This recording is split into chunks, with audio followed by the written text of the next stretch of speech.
Go. Knock it off. Go. Oh my God. Go. I'm sorry. This is a deal breaker. You want to know who that is? Or if another man walks in, he definitely sends it to them. Pause. He doesn't play that. He thinks he's out for to protect like a rooster. All right. He's all right. He's okay. Come on. Nobody's gonna help. Yeah.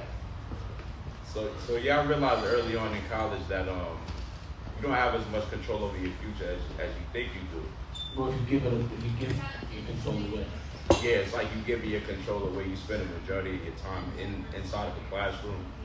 You're not really getting the opportunity to see what you're good at because you're basically just taking orders all day. And for me, I was always into fashion. That was something that started when I was young in New York. So I was trying to figure out a way that I could get either into the fashion industry or I could just have something that I own that I could put into the world that would kind of like leave some type of staple. Because I knew that what I was doing, it wasn't really like a sure thing anyway. So I didn't feel like I had so much to lose by trying out my own brand, especially because growing up in New York, everything was always about, getting fresh. So it's like, what's the best thing to invest in is something that you unconsciously focus on nowadays. And yourself. Yeah, you investing in yourself. You investing in how you look. How you want to be perceived. You also giving people a piece of yourself while letting them, latch onto an idea that you have, like something like fuck your fashion, where you're telling people to embrace your individuality. You're promoting being a fearless creative. Unapologetic. Yeah, you unapologetic. So I feel like it was just important, and I feel like that was the best decision that I ever made. That's a good one. Investing in yourself is probably definitely the best decision that you ever made. So, you're talking about a 360 experience as it related to your brand. You're not talking about the things you do that are different than others? Yeah, so for me, one thing that I do that I feel like is different than others is I make sure that I stay in close contact with my consumers. And by doing that, I do things like I throw fuck your fashion events where people get to meet me, I get to meet them. I'm very hands-on. I mean, the whole time that I've been doing it, I've even been the type of person that will actually pull up to people to sell them stuff. And a lot of times, like, doing stuff like that, you get to meet the people that you're dealing with, and you also get to see, what they like. You also get to, you also get to spend time and just see what it is that you want people to know about you. And I think that that's just super important because a lot of times you don't get the opportunity to do that. Yeah, I think it's important that if you project yourself to be something, that you are that 24/7. So, some people want to be a mystique. That's because they're not who they say they are. You know what I mean? They don't want you to see their true self. That's like, this is personal. I think when you make a conscious decision to have people buy into who you are, you have to actually engage with them, and they really have to know that you're that person. You're not just exploiting the person that you want them to think you are. Yeah, and I think even, when you start thinking about getting into industries and stuff, it's like a lot of times it's like a perception game. You never know who you're dealing with. There's always somebody different behind the camera, so. It's always a perception. Yeah, so it's like for me, I have fuck your fashion, so I can always be myself. And that's like the most important thing to me. Is the fact that everything is always genuine. Even if I fuck up, it's still genuine because I'm fuck your fashion. So it's not really a right or wrong way for me to do anything. There's never a right or wrong way for you to do anything when you're expressing who you are. That's art. And that's dope. So, again, I've been in the game a while. And I always love to give people the experience or the chance to at least ask me something so I could give them some game, give them some guidance. I wish that there were people like me when I was younger so I didn't have to learn the hard way, which wasn't the worst way, but experience is the best way. But basically what happens is you burn while you learn. You're spending money to gain certain experiences and you have to be prepared for that. Is there any questions you want to ask me? I think something that I probably would want to ask you is it's just the mentality of being fearless. It's like, at what point did you realize I want to be fearless? I want to put myself into the world and tell the world that I'm ready to risk it all to be an entrepreneur. I'm ready to, bring up people that's under me. You know, a lot of people don't really like to bring up people that's under them because they could look at it like, you know, nobody was there for me to do this, so I'm not going to do that for you. Yeah. And for you, you know, you've always been somebody that's fearless. You know, you think for yourself. You know, hence the CEO brand, which means a lot to me because, you know, I got the opportunity to meet the person behind the brand. And you are everything that you said you are, so Appreciate that. I just want to know, like, why are you so fearless? Well, it's two things. Number one, I don't like the way it feels to be scared. You know, and sometimes it'd be like, when I was younger, I remember feeling a certain way, and I was like, I don't like it. I just don't like it. So I just won't feel that way, because it's going to have the same result no matter what. But the one thing I'll never let happen is something scaring me into not trying. Like, I'll be not dumb, I'm not gonna, like as a kid, I'm not gonna walk into traffic fearlessly because I know I'm gonna get hit. You know, I know how to isolate myself from being in pain. I don't like that. You know, but I'm never gonna let fear stop me from making one of my dreams come true. You know, so it was never emotion I accepted. And then I also saw how it controlled people.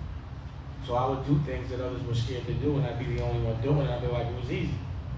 And then they would say I was crazy because I'm not scared. You know what I'm saying? So I'm like, damn. People not only are afraid, they think you're crazy when you're not afraid. And I find that funny. You know what I'm saying? Because it's like, you know, I'm not doing anything that's going to kill them.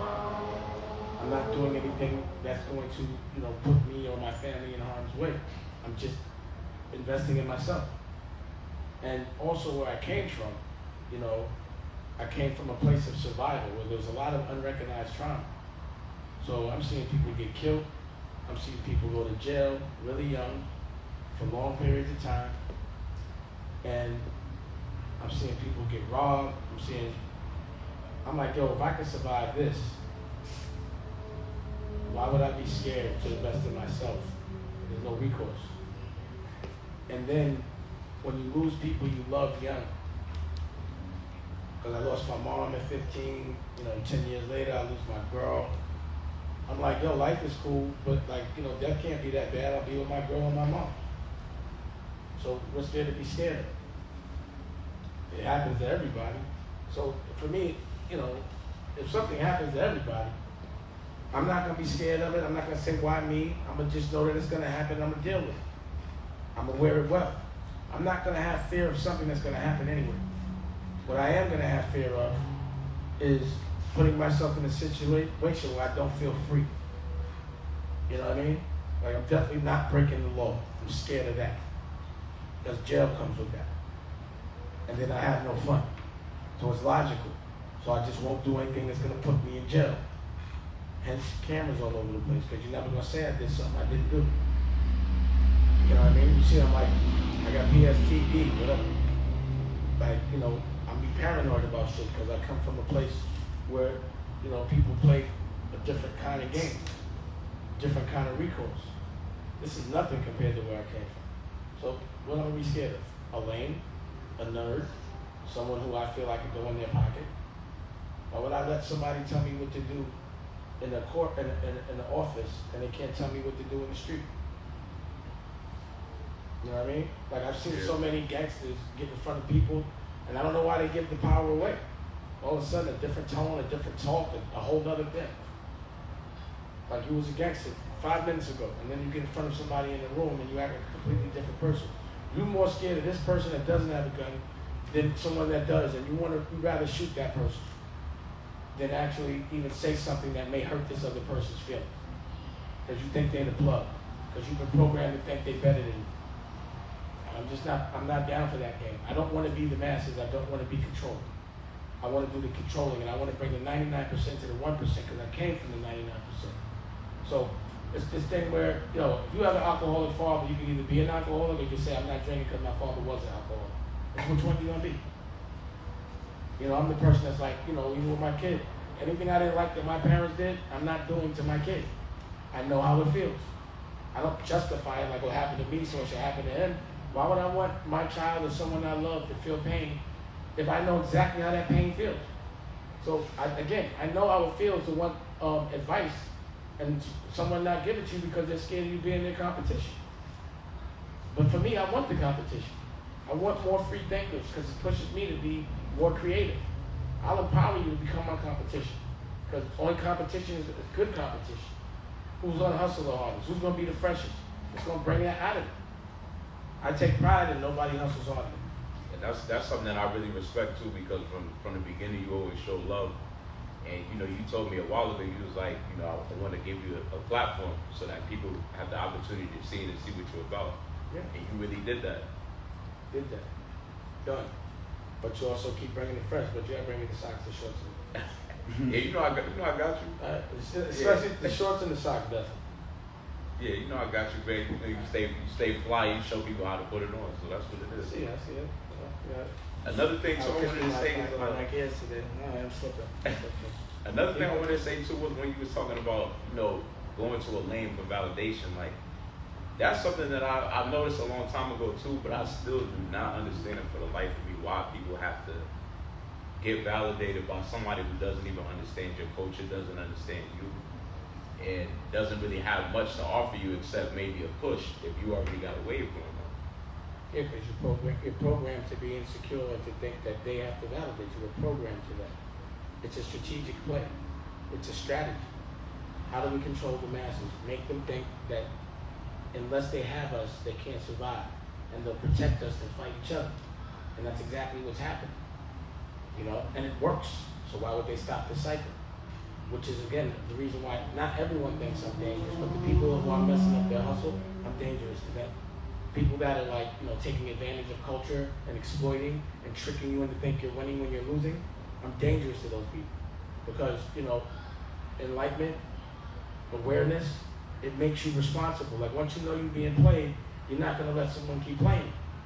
So I just been for the last 20 years, been like, yo, they're playing us, bro. They're telling us we're winning. They're telling us we're winning. We feel terrible. They're playing us. And because they weren't used to it, a whole generation, I couldn't talk to them no more. So I started talking to the younger generation because it's hard to break patterns. People are stubborn. You know what I mean? But I'm not going to judge it. If someone's so insecure, if someone's in so much pain that they're going to hurt their brother, and they think that's going to make them feel better, then I feel sorry for their existence. They're sad. Wealth is happiness.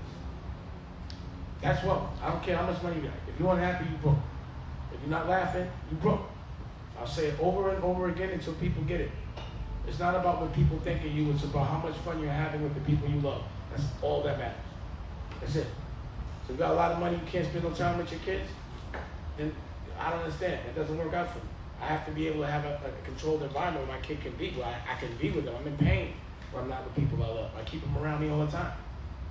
But when you have to go out and be with a bunch of people you don't know, you have to be polite to people that grew up different, that are all in the same survival mode, it's impossible for people to stay polite. And that's a program. And also you do a really good job too of controlling your environment. Yeah. Because everything it is that you wanted to do and you feel like it's your definition of fun, you made it happen. You have your family. Your family's here watching you. Everybody's a part of it. Everybody has, more than something to bring to the table. It's like something that everybody built together. And I really admire that, and I want to tell you, I really appreciate you bringing me into your space and showing me everything, because, sometimes we can start thinking that these things are very far-fetched, like these ideas to live like this, to have this, to build a platform. We start thinking that it's a little far-fetched, like it's just a dream that'll never happen, but now I'm seeing it's really a dream. Yeah. To have everything you want and have your family, and the family's a part of it, and it's respectful. Everybody's happy. I'm glad you see that, and that's the reason why I show. But not everybody will get that.